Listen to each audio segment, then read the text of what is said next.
Спојување на Агенцијата за странски инвестиции и на Дирекцијата за индустријски зони, како и поголема улога на амбасадорите во привлекувањето инвеститори.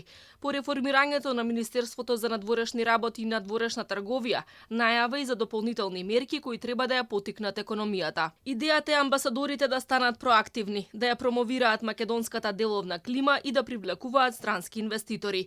Министерот Тимчо Муцунски вели дека амбасадите и дипломатско-конзуларните представништва треба да ги заштитуваат македонските компании во странство ако тие се соочат со проблеми и побараат помош. Работиме на спојување на неколку агенции. Тоа е Агенцијата за привлекување на странски инвестиции и Агенцијата која што е одговорна за технолошко-индустријските развојни зони, односно дирекцијата, во една институција која што ќе има за надлежност усогласена со политиките кои што ќе се креираат во Министерството за надворешни работи и надворешна трговија, да ја промовира државата како потенцијална дестинација за привлекување на инвестиции, но истовремено таа една иста институција да соработува со сите инвеститори по нивното присуство во државата. За министерот за европски прашања Орхан Муртезани реформите се високо на неговата агенда. Институциите треба да профункционираат како што треба за граѓаните да имаат доверба во нив. Според Муртезани, загрижувачки е колку земјава не ги користи финансиите од Европската унија, кои пропагаат поради слабиот капацитет за аплицирање со квалитетни проекти. За таа цел ќе треба да се вработат 100 нови квалификувани лица.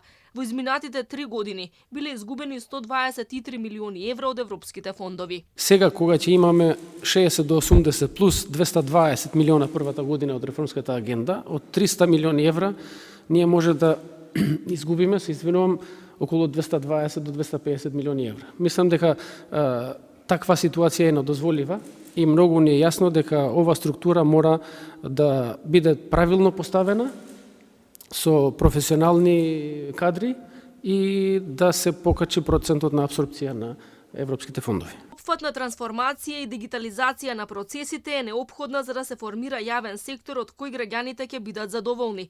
Целосна дигитализација ќе се постигне со промена на 140 закони, но за тоа треба време. Во моментов има апсурдни ситуации, како на пример граѓанинот да извади електронски документ, но неговата копија да не биде прифатена од некоја институција. Најчесто се случува во судовите, сега ќе бидам многу директен за состојбата, ќе ви кажат дека им е потребен печат на документот и дека не го признаваат како електронски валиден документ. Заради тоа ќе направиме измени во законите кои што се веќе во подготовка, кои што ќе значат дека ако институцијата издала електронски документ по електронски пат и вие сте го примиле по електронски пат, сте го испечатиле, тогаш е обврска на примателот државна институција да го архивира исто како да е валиден печатен документ. Независно дали сте го однеле испечатен или сте го испратиле во електронска верзија. За само 100 дена биле испорачани нови 80 дигитални услуги. Андоновски потенцира дека во првите 100 дена има 56% раст во користењето на постоечките услуги од страна на граѓаните.